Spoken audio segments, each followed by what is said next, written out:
Cultural বা social sustainability.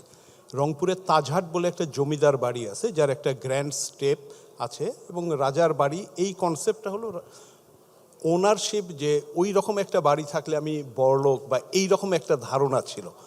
তো ঢাকা শহরে ইনভ্যারিয়েবলি এভরি ফ্যাক্টরিতে আমরা দেখি সামনে একটু গ্রিন লন, একটা স্পোর্টস কার, মালিকের গাড়ি, কিন্তু ওয়ার্কাররা কোন দিক দিয়ে ঢোকে এটা বোঝা যায় না।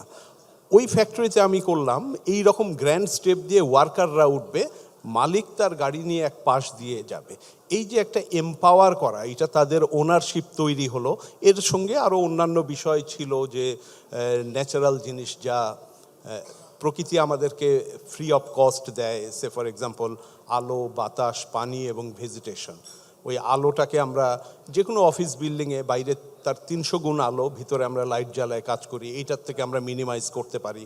বাতাসকে ইভাপোরেটিভ কুলিং করে টেম্পারেচার 3-4 ডিগ্রি কমাতে পারি। ওইখানে আরেকটা ইন্টারেস্টিং জিনিস ছিল যে রংপুরের পানিতে আয়রন বেশি, আয়রন কমানোর জন্য পানিকে একটু বাতাসে স্প্রে করতে হয়। তো ওই পানির শব্দটা যন্ত্রের শব্দকে দিয়ে অন্য আরেকটা ডাইমেনশন, ফ্যাক্টরির টিপিক্যাল চেহারা তো বটেই, ওইটার গ্রিন ফ্যাক্টরি ছিল।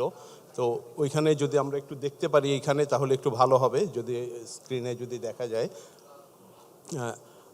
ওইখানে আরও অন্যান্য বেশ কিছু আইডিয়া ছিল। ওইখানে 95% যেহেতু উইমেন ছিল, তো ও তাদের একটা স্কাল্পচার সেখানে ছিল, হাতে মাকু ধরা একটা ছিল।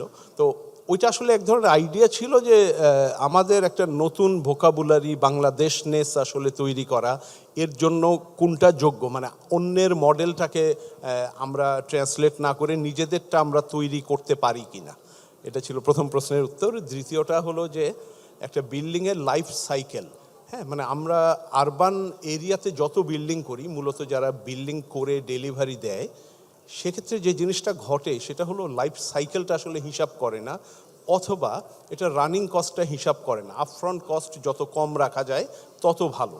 তো আমরা মধ্যবিত্ত বা উচ্চ মধ্যবিত্ত, আমরা এই ফুয়েল এফিসিয়েন্সিটা গাড়ির ক্ষেত্রে বুঝি, বাড়ির ক্ষেত্রে আসলে বুঝি না। তো যেমন ফর এক্সাম্পল, যে এটার এসির খরচ আমরা যদি শুধু ডিজাইন মানে অন্যভাবে এটার অ্যাপ্রোচ করে, সোলার প্যানেল বা আরও অন্য জিনিস দিয়ে এটার রানিং কস্ট অসম্ভব কমানো সম্ভব। তো সেই জিনিসগুলো শুরুতে যেহেতু আপফ্রন্ট খরচ বেড়ে যাবে, ওই জিনিসটা হয়তো এখানে অ্যাড্রেস করা হয় না।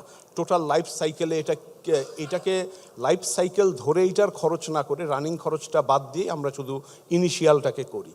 আর সেকেন্ড আর একটা যেটা গার্বেজের বিষয়, যে আমরা টোটাল প্রসেসটা আমরা জানি না কি হবে। এই যে আমরা এত নর্থ গুলশান বা উঁচু বড় এরিয়াগুলোতে যত অ্যাপার্টমেন্ট তৈরি হচ্ছে, অলমোস্ট কেউই 3টা বিন দিয়ে আসলে এটার গার্বেজ আনে না, বা আনলেও আসলে এটা কি হবে, শেষে আমিন বাজারে দুটা পাহাড় হয়েছে, আর একটা পাহাড় তৈরি হবে কিনা, এই লিঙ্কেজগুলো আসলে ক্লোজ করা নাই।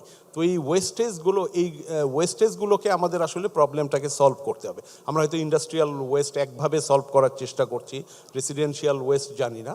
ওয়ারেজ এগ্রিকালচারাল ওয়েস্ট দিয়ে কিন্তু আমরা অনেক ধরনের নতুন ম্যাটেরিয়াল তৈরি করতে পারি। আমরা যে ফ্যাক্টরির কথা বললাম, ওইখানে রাইস হাস্ক বয়লার আছে, বায়োমাস থেকে, মানে এই ধরনের অনেক ইনোভেটিভ একটা আইডিয়া কিন্তু আমরা এখান থেকে করতে পারি।